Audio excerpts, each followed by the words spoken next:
sat in my car, my grandmother's old Ford Taurus hand-me-down, in the Kmart parking lot in Charleston, South Carolina. The minutes kept going by, and I waited for my boyfriend and his best friend, and it felt like they were never coming back.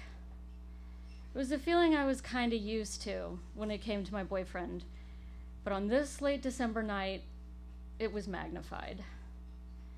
In the uncomely, much nicknamed neighborhood of West Ashley, across from the Kmart, across the 4-lane highway, stood the McNair auto dealership.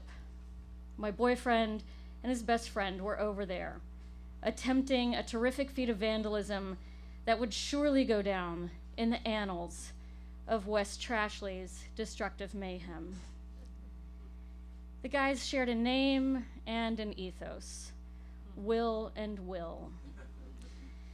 They had gone to high school together, played soccer together, and had similar backgrounds.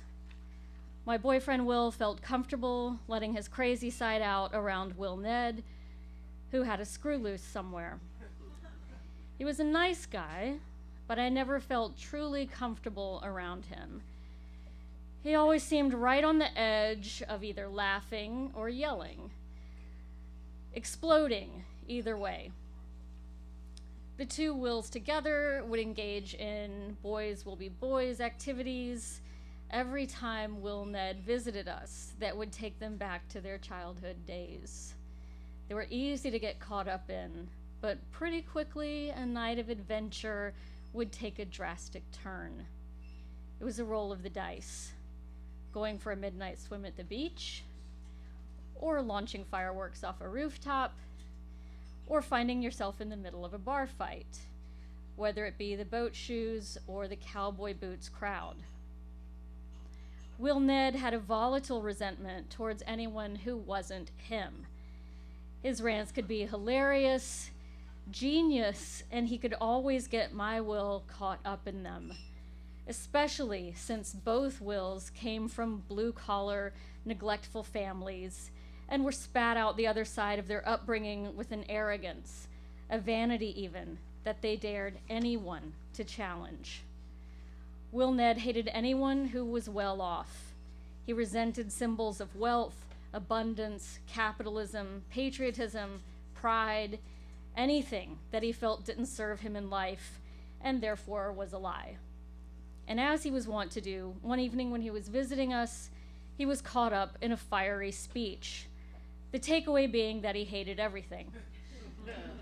When we were all engaged in the philosophy, the fury, the comedy of it all, when we drove by the McNair auto dealership, which boasts the largest American flag in the area, we looked at the Tommy McNair dealership. Tommy McNair owned 6 dealerships and lorded his appreciation of the American dream over the auto mile with the most ostentatious flag that West Ashtray ever saw. Flapping in the breeze over 3 poor, angry 20-somethings provoked by rows of shiny, brand new cars. Will Ned looked back at the dealership as we passed by it, and with a child's excitement in his voice said, "We should come back and cut that fucking flag down." Will and I were thrilled to be part of this adventure, cutting down the iconic McNair flag. It was a tacky, bloated behemoth, whispering lies of new car ownership in my face daily on my drive to work. "No money down," it said. So we drove to the apartment where Will and I lived to gather supplies, some bolt cutters, a knife, a saw, and black hoodies and knit caps. We had to feel like we were pulling off a major caper. Mine was the only car in the Kmart parking lot, and to make myself less obvious, we decided to park facing the store's entrance. I sat in the Taurus and settled into my role of lookout and getaway driver. I slunk down, trying to achieve maximum view in the rear view mirror while huddled up in the cold December air. The streetlight Christmas decorations glowed in my mirrors. The two Wills ran across the highway and disappeared among the new cars. I was giddy. After several minutes in my cold, hunkered down position, I saw the massive flag start twitching violently. I grew nervous as I saw a police car drive into the lot, but it disappeared, so I assumed it was just a drive-by security patrol and everything was okay. The flag flapped, shook, jittered, stumbled.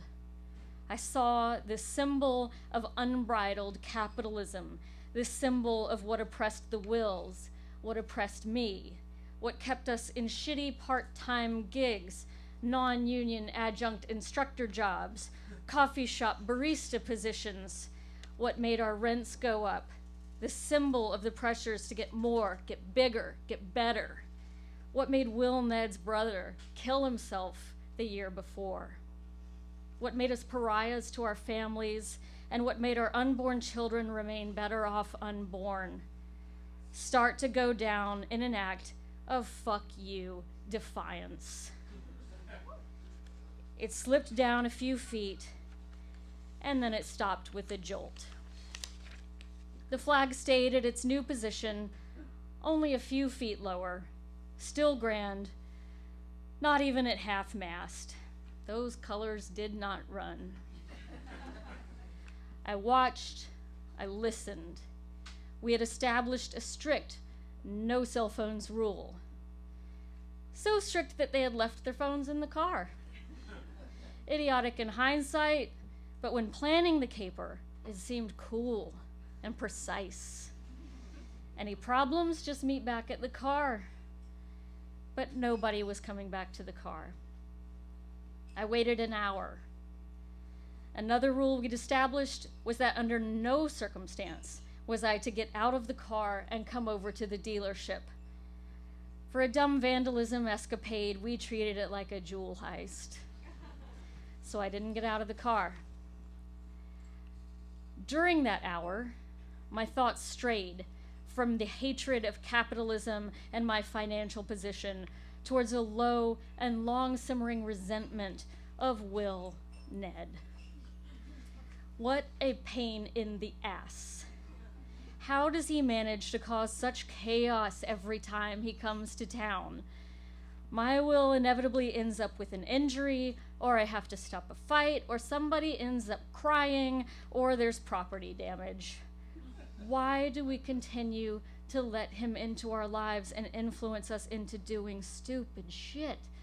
Why do we let him rile us up? But then anger grew towards my Will. This is him, this is what he always does. He leaves me waiting while he follows his whims, and I'm left to worry, to wait, to pick up the pieces to justify his actions. I had been waiting 4 years for him to do something, anything, to show that he didn't have one foot out the door.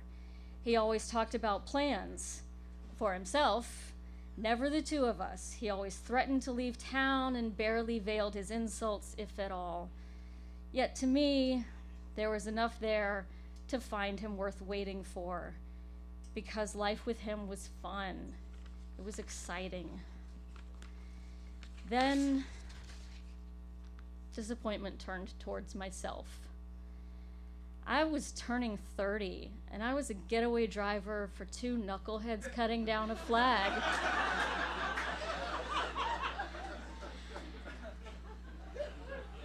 We were ridiculous, all three of us. But I was the most ridiculous because I didn't belong. I was trying, but I just didn't. I was an asshole watching for a big flag to come down. This wasn't about sticking it to corporate America for shoving the ideals of unattainable wealth down people's throats. I was waiting for a climax of excitement and accomplishment, some sort of follow-through, some sort of we did it, some sort of bonding experience. And like the rest of my life with Will, I wasn't seeing anything. I was looking at myself in the rearview mirror, mustering up the words to tell myself off. Jennifer, stop being a dummy. He's using you to feed his ego. Break up with that bastard. Tomorrow. No, tonight. When suddenly I saw the two dark figures clumsily hightailing it across the freeway and into the parking lot. I pulled my shit together and I started the car. The Wills jumped in, breathless, laughing. Go, go, go, go, they instructed. As I just drove to downtown Charleston because we were all too amped up now to go back home, they told me what happened. Apparently, the McNair dealership's flag was important enough to be protected. Their trespassing must have set off a silent alarm because while they were sawing and cutting the enormous cable, that is when the police showed up. I had fucked up as a lookout, and they had fucked up with completion. Two police officers did get out of their car, saw the culprits gleefully watching the giant flag falling, and called out to them to stay where they crouched. Instead, the two Wills took off running. A police chase ensued in the McNair auto lot. The Wills split up, darting in and out of rows of cars. They eventually hid underneath the used cars. The cops thought the vandals left the lot, or maybe the cops just lost interest in the case, and they left. After waiting a while, the Wills emerged from their hiding spaces and ran back to me. They were still wearing their black skull caps, all of us were, as they relayed the story. We made it downtown and paraded through multiple bars, juiced up on the adventure and ignoring its failure. They came this close to bringing down the famous McNair flag, and I was the getaway driver. It felt good, even if the flag didn't come down, to have made a notch in that thick cable, to know that that bastard Tommy McNair was going to have to pay to have that repaired. Will Ned squealed. I think I might have gotten one of those fucking cars dirty too, jumping over it to hide. I don't think I ever saw him as happy as he was at that moment. The bars were closing while I watched the two Wills running up and down the streets of downtown Charleston, high-fiving each other and yelling like boys playing pretend high-stakes criminals. I unlocked the Taurus and we settled in. My check engine light was on. On the drive home, we were finally coming down. You know, my brother probably would have tackled those fucking cops. I could see in the rearview mirror that now was the part of the night when Will Ned's tears would start to flow. He was an animal man, my Will said.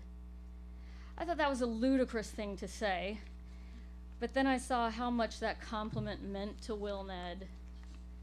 He needed to believe that his brother was strong, that it wasn't an act of cowardice, as his parents had said when he hung himself. We got to the apartment complex and started trudging towards our door. One of the ground floor apartments had this garish, enormous inflatable Santa on their patio, the hot air whizzing around inside of it. We all stopped and stared at it for a moment. It was shaking like a bowl full of commercialized jelly. Its gigantic eyes, soulless and black, challenged our own. It leaned towards us, whirring, righteous. Ho ho, why aren't you making an adult salary yet?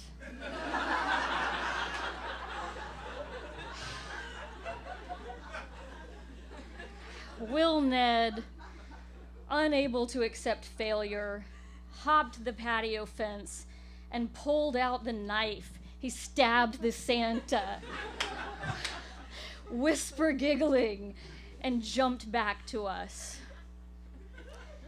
As my neighbor's Santa sadly crumpled to the ground, we walked away, letting Will Ned have his small win. I suddenly felt an awful, guilty pain as I realized, what if that was all my neighbors could afford for decorations? They're not the same as the McNairs. What if that was their only contribution of joy to the season? Tonight was not going to be the night, though, that I said a word about Will Ned's recklessness. Tonight was not going to be the night that I broke up with Will. I would not admit to myself that I deferred my life to the celebrations of men who had no space for a secondary character. That night would come later. No, tonight I wouldn't rain on the parade. We were the Three Musketeers. We fell asleep back in our apartment with Will Ned on the sofa, having his sugar plum dreams dance in his head. My Will and I slept next to each other. We were all friends, and we all loved each other, and we were all full of a basic satisfaction. But I knew a rope had been cut. I would be the fabric that blew away in the breeze. Thank you. That was the pride of the Carolinas, Jennifer Dawn Corley, everybody.